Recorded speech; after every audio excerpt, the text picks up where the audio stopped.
আবার যাব ইনশাআল্লাহ। প্রধানমন্ত্রীর নেতৃত্বে রয়েছে, আবার আমাদেরকে যেতে হবে না, কারণ এদেশের মানুষ তারেক রহমানের সঙ্গে আছে। পানির অপর নাম জীবন, যেহেতু পানি সম্পদ মন্ত্রী, আপনাকে আরো 4 মিনিট বাড়িয়ে দেওয়া হলো। ধন্যবাদ মাননীয় স্পিকার। আমি শুধু একজন জুলাই যোদ্ধাই ছিলাম না, আমি জানুয়ারির যোদ্ধা ছিলাম, আমি ফেব্রুয়ারির যোদ্ধা ছিলাম, মার্চের যোদ্ধা ছিলাম। কাশিমপুর জেলখানার কথা তো মনে পড়ে, একসঙ্গেই তো ছিলাম, ভিন্ন তো ছিলাম না। নামাজ পড়েছি, খাওয়া দাওয়া করেছি, আলোচনা করেছি এবং ফ্যাসিস্ট থেকে মুক্ত হওয়ার জন্য কৌশল নির্ধারণ করেছি। আবার যাব ইনশাআল্লাহ। আমরা সেই দায়িত্বশীল সরকার, আমরা সেই দায়িত্বশীল প্রধানমন্ত্রীর নেতৃত্বে রয়েছে, আবার আমাদেরকে যেতে হবে না, কারণ এদেশের মানুষ তারেক রহমানের সঙ্গে আছে। এ গ্রেড ক্লিংকারের কনফিডেন্স সিমেন্ট, বাংলাদেশের হৃদয় জুড়ে। এদেশের মানুষ প্রেসিডেন্ট জিয়ার সঙ্গে ছিল, এদেশের মানুষ বেগম খালেদা জিয়ার নেতৃত্বে ছিল। আবার যাওয়ার ব্যবস্থা করবেন না বিরোধী দলীয় নেতা, কারণ যেই কথাটুকু পার্লামেন্টে বলছি, যেই কথাটুকু জেলখানায় বলেছেন, তার সঙ্গে কিন্তু আজকে চট্টগ্রামে যখন মিটিং হয় লালদিঘির ময়দানের, তার একটু মিল খুঁজে পাই না। মিলটা খুঁজে জাতিকে দেওয়ার জন্য দায়িত্ব আপনাদেরকেও নিতে হবে। মাননীয় স্পিকার, আমি শুধু এটাই বলবো, সময় শেষ, সময়ের দিকে শুধু তাকিয়ে বলছি যে 20,000 কিলোমিটার খাল খনন, এটা আমাদের প্রতিশ্রুতি। শহীদ রাষ্ট্রপতি জিয়া রহমান, মাননীয় মন্ত্রী, পানির অপর নাম জীবন, যেহেতু পানি সম্পদ মন্ত্রী, আপনাকে আরো 4 মিনিট বাড়িয়ে দেওয়া হলো। ধন্যবাদ মাননীয় স্পিকার। আমি কিন্তু পানির দ্বারে পানি দেওয়ার চেষ্টা করছি ইনশাল্লাহ মাননীয় স্পিকার, কারণ আমার এখানে মাননীয় সংসদ সদস্যবৃন্দরা প্রতিনিয়তই এই যে নদী ভাঙা, এই যে খাল খনন কর্মসূচি, খাল খনন কর্মসূচির কারণে যে উপকারিতা, তা কিন্তু পাচ্ছেন বিদায় আজকে সেখানে ইমার্জেন্সি ওয়ার্ক এই গত 4 মাসে 500 কিলোমিটার ইমার্জেন্সি ওয়ার্ক করে কোন রকমের প্রোটেকশন দিয়েছে মাননীয় স্পিকার।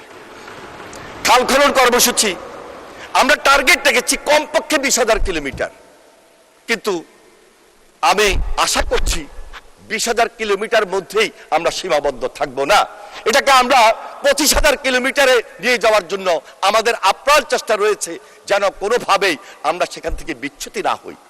অনেকে সমালোচনা করার ক্ষেত্রে হয়তোবা করছেন যে কোথাও দেখি একটা বাড়ি খাল, আবার কোথাও দেখি একটা সরু খাল। একটু জানার ব্যাপার আছে মাননীয় স্পিকার, যেখানে সেচের খাল, ওই সেচের খালগুলো কিন্তু একটু ন্যারো হয়, সেখানে কিন্তু হেভি খাল কিন্তু ইচ্ছা করলে আমরা করতে পারি না। হেভি খাল দিয়ে আমরা নদীর সঙ্গে যে কানেক্টিভিটিটা আমাদের চরাঞ্চলে নিয়ে যেতে হয়, আমাদের গ্রামীণ অবকাঠামোতে নিয়ে যেতে হয়, গ্রামীণ অর্থনীতিকে চাঙ্গা করার জন্য, যেটি ছিল শহীদ রাষ্ট্রপতি জিয়া রহমানের আন্দোলনের অংশ, একটা কর্মসূচি, একটা বিপ্লব। আজকে তারেক রহমানের নেতৃত্বে এই খাল খনন কর্মসূচির মাধ্যমে আমরা নতুন জাগরণ সৃষ্টি করেছি মাননীয় স্পিকার, যেখান থেকে আমাদের উৎপাদন দ্বিগুণ হবে, যে উৎপাদন শহীদ রাষ্ট্রপতি জিয়া রহমানের আমলে আমরা রপ্তানি পর্যন্ত করতে সক্ষম হয়েছি। আশা করছি তারেক রহমানের নেতৃত্বে সেদিকেই আমাদের যাওয়ার খুব প্রবল ইচ্ছা রয়েছে, আশা করছি সেটাও আমাদের পক্ষে সম্ভব হবে মাননীয় স্পিকার। মাননীয় স্পিকার, আমি আমার লক্ষ্মীপুর, আমাদের ফ্যামিলি কার্ডের জন্য একটা গ্রামকে সিলেক্ট করা হয়েছিল। সেই গ্রামের মধ্যে একটা ওয়ার্ডে 3টা গ্রাম। তো আমার কাছে আমি একজন উপকারভোগী ভাইয়ের সঙ্গে কথা বললাম যে এই যে আপনি 2,500 টাকা পাচ্ছেন, আপনি 2,500 টাকা দিয়ে কি করবেন? উনি তাৎক্ষণিকভাবে আমাকে উত্তর দিলেন, 2,000 টাকা আমি খরচ করব, 500 টাকা আমি সঞ্চয় করব। 2,000 টাকা কোথায় খরচ করবেন? ওনার এক ছেলের জন্য 500, স্কুলে যাতায়াতের জন্য টিফিন বলেন বা আনুষঙ্গিক 500 টাকা মাসে উনি বরাদ্দ রেখেছেন। আর 500 টাকা ওনার মেয়ের জন্য উনি বরাদ্দ রেখেছেন।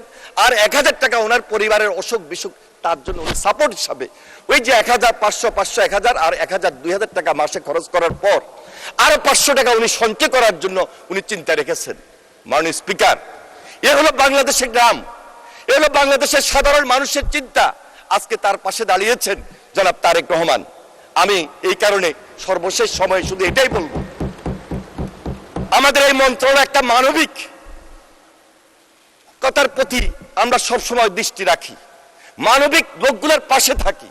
পানি সম্পদ মন্ত্রণালয়, এই মন্ত্রণালয়ে মানবিক অনেকগুলো দিক রয়েছে যা আমার বক্তৃতার মধ্যে বারবার ফুটে এসেছে। এই জন্য আমি মাননীয় অর্থমন্ত্রীকে একটা ধন্যবাদ দিতে চাই।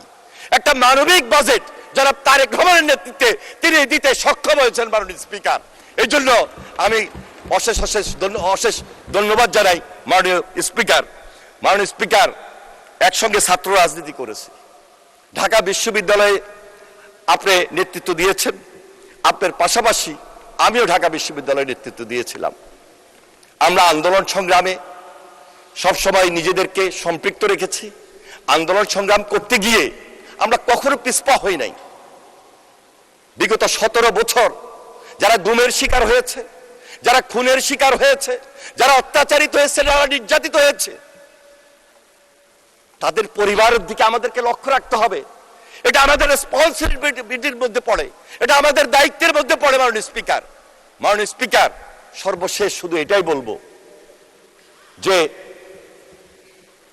আমি শুধু একজন জুলাই যোদ্ধাই ছিলাম না, আমি জানুয়ারির যোদ্ধা ছিলাম, আমি ফেব্রুয়ারির যোদ্ধা ছিলাম, মার্চের যোদ্ধা ছিলাম।